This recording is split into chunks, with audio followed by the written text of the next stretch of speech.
उत्तराखंड में विधानसभा चुनावों से पहले बीजेपी में बड़ी बगावत के संकेत मिलने लगे हैं। बगावत को शांत करने के बीजेपी के राज्य नेतृत्व से लेकर केंद्रीय नेतृत्व तक सक्रिय हो गया है, लेकिन मामला हाथ से निकलता दिख रहा है। 2017 के विधानसभा चुनावों से पहले कांग्रेस छोड़ बीजेपी में गए अधिकांश विधायक अब घर वापसी की तैयारी में जुट गए हैं। यशपाल आर्य तो कांग्रेस में शामिल भी हो चुके हैं। बीजेपी में मची भगदड़ से साफ संकेत है कि पार्टी के लिए राज्य में सत्ता बचाना बेहद मुश्किल दिख रहा है। 3 महीने के अंदर ही उत्तराखंड में विधानसभा चुनावों का ऐलान हो जाएगा, लेकिन चुनावों से पहले ही बीजेपी हार मानते हुए दिख रही है।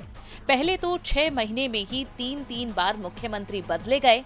इसके बाद भी मामला हाथ से जाता दिखा तो पार्टी की ओर से दावा किया जा रहा है कि चुनाव राज्य के सीएम पुष्कर धामी के नाम पर नहीं बल्कि पीएम मोदी के नाम पर लड़ा जाएगा।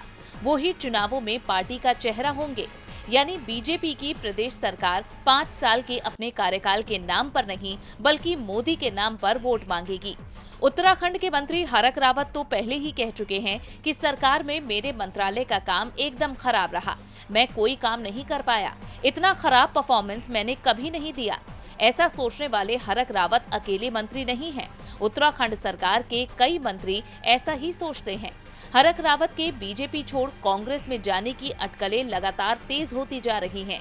साथ ही आधा दर्जन विधायकों में भी दल बदल की चर्चाएं चल रही हैं।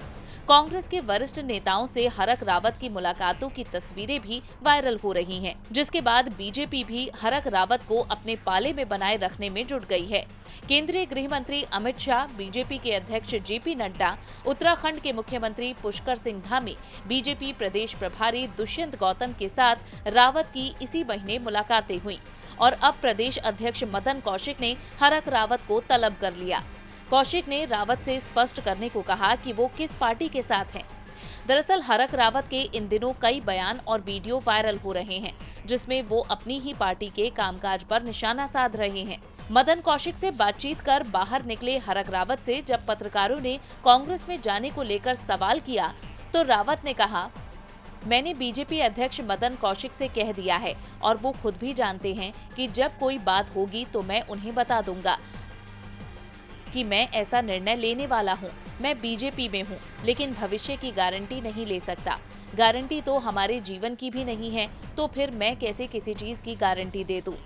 जब हरक रावत से उनके बयान को स्पष्ट करने के लिए कहा गया तो उन्होंने उल्टा पत्रकारों से ही सवाल कर दिया कि क्या कोई रिपोर्टर इस बात की गारंटी ले सकता है कि वो हमेशा एक ही जगह पर काम करेगा। यानी हरक रावत ने साफ कर दिया है कि वो बीजेपी में ही रहेंगे, इसकी कोई गारंटी नहीं है।